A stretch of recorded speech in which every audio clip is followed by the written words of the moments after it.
It's narrowed down to Joan Bennett. Oh, yes, you is. You's going to eat every mouthful of this. No, I'm not. No, Jean Arthur, Paulette, and Vivian Lee. Now suck in.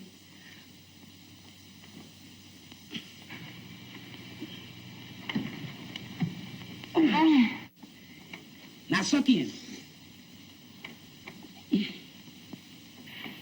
Suck in.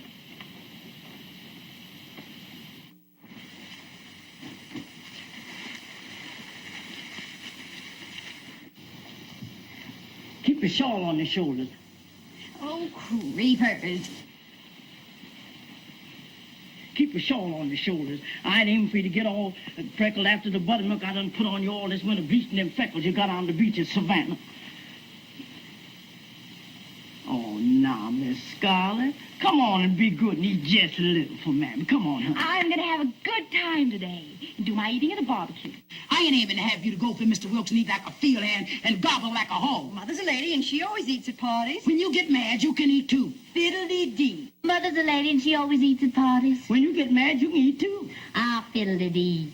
Ashley Wilkes says he likes to see a girl with a healthy appetite. Oh, fiddle-dee-dee. Ashley Wilkes told me he'd like to see a girl with a healthy appetite. What gentlemen say and what they think is two different things. Mother's a lady and she always eats at parties. When you get mad, you can eat too. Fiddle-dee-dee. Ashley Wilkes told me he'd like to see a girl with a healthy appetite. What gentleman says and what they think is two different things. And I ain't noticed Mr. Ashley asking for to marry you. She was the perfect embodiment of this character we had been searching the world for.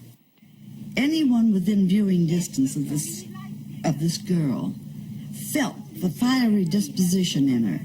There was an alertness and an aliveness that we had not seen in anyone up to that time. Well, why don't you say it, you coward?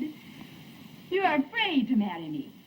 You'd rather live with that stupid little fool who can't open her mouth except say yes, no, and raise a packet of mealy-mouthed brats just like her. You mustn't say things like that about me. I mustn't be damned to you. Who are you to tell me I mustn't? And you made me believe that you wanted to marry me. That's not fair, Scarlett. Oh, I you never did, said you did. It's true, it's true.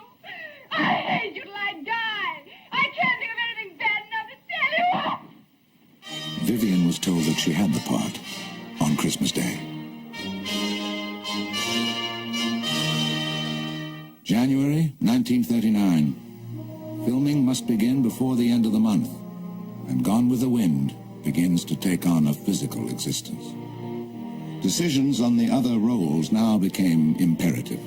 Selznick finally resigned himself to the idea that the English matinee idol Leslie Howard was the best available Ashley. I want to see makeup color on Mr. Howard. We need to lessen age around the eyes. He was 46 at the time, and extensive experiments with makeup and hair dye were necessary to make him look appropriately youthful. Howard looks older than in the first test. Slick down his hair more and kill the lines under his eyes.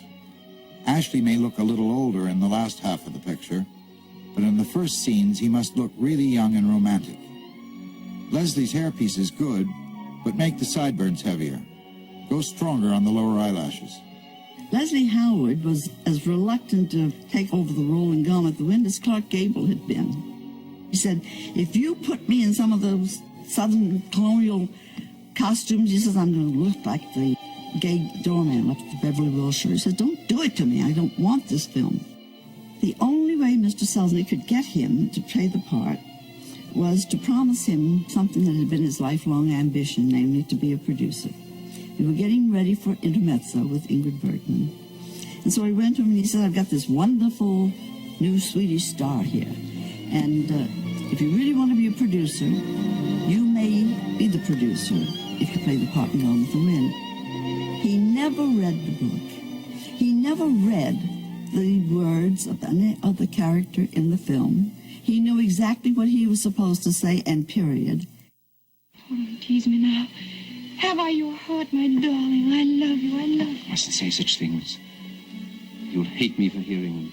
Oh, I can never hate you, and I know you must care about me. Olivia de Havilland had for some time been Selznick's first choice for Melanie. But she was under contract to Warner's, and they didn't like lending out their stars. It was only through her personal plea to Jack Warner's wife that she was released for the part.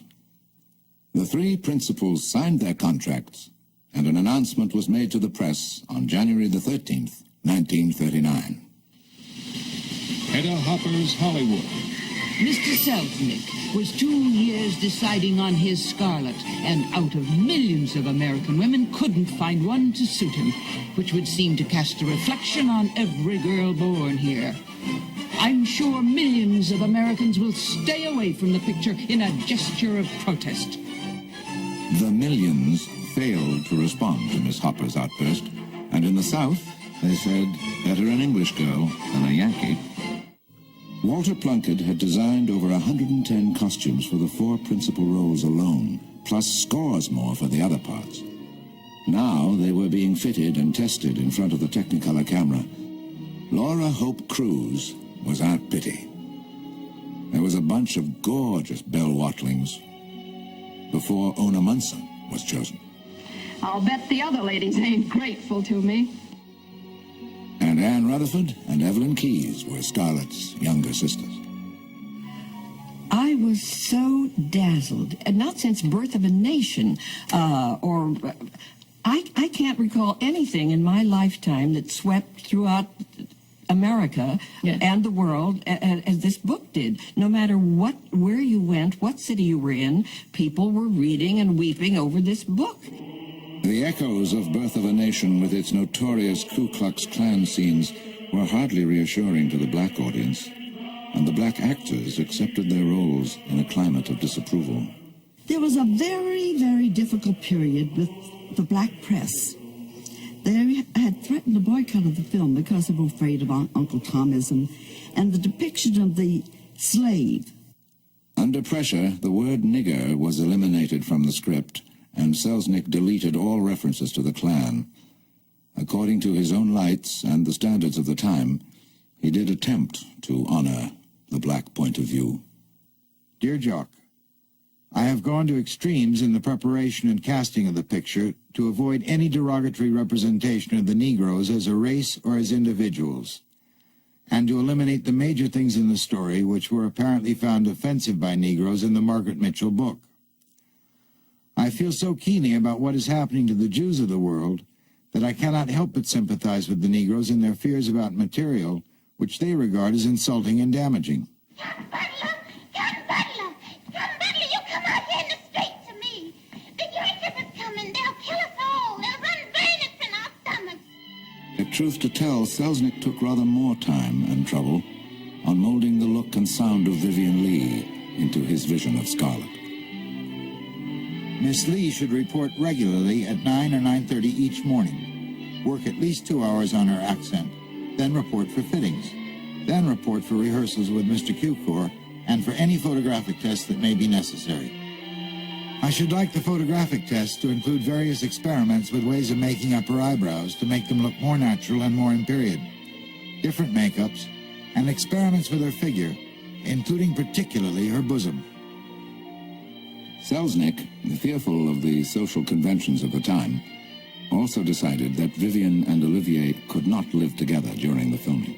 David wanted his Scarlett to be the perfect little virgin Southern belle, and nothing should tarnish her character. So he put 24-hour guard service around the house so that no one would come near her to try and take pictures of maybe Larry coming in or coming out. On January the 21st, Clark Gable arrived for his tests. I am informed by MGM that Clark Gable refuses under any circumstances to have any kind of a Southern accent. Well, Clark Gable was adamant about never again doing a costume picture. He had made Parnell, and it was a terrible failure. He was embarrassed always by it. The reason I didn't want to do Well with the Wind, here is a novel that is the top seller of all time. Now, people form opinions about characters, and they formed the opinion that I was the one to play it. They already had a preconceived idea of what they were going to see. Now, that's why I didn't want to play it. I said, too many people know this character. But my God, with Red Butler, if they saw one thing that they didn't like, they would have remembered back to the book. I had to be on my toes, and I do that. Between these two people, there seemed to be a cool friendliness. Gable knew that this was a woman's picture, and he treated her with the utmost respect. No, I don't think I will kiss you. Although you need kissing badly. That's what's wrong with you. You should be kissed and often, and by someone who knows how. Oh, and I suppose you think you're the proper person. I might be, if the right moment ever came.